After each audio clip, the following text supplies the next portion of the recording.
Bullet గాయాలతో తప్పించుకున్నతోంది. పోతున్నారు.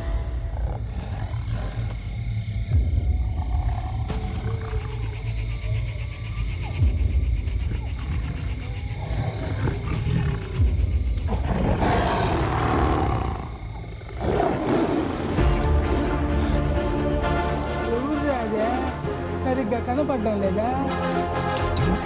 అడవిలో జంతువులు 2 అడుగులు వెనక్కేసినాయంటే పులి వచ్చిండదని అర్థం. అదే పులి 2 అడుగులు వెనక్కేసినదంటే పుష్ప వచ్చిండాడని అర్థం.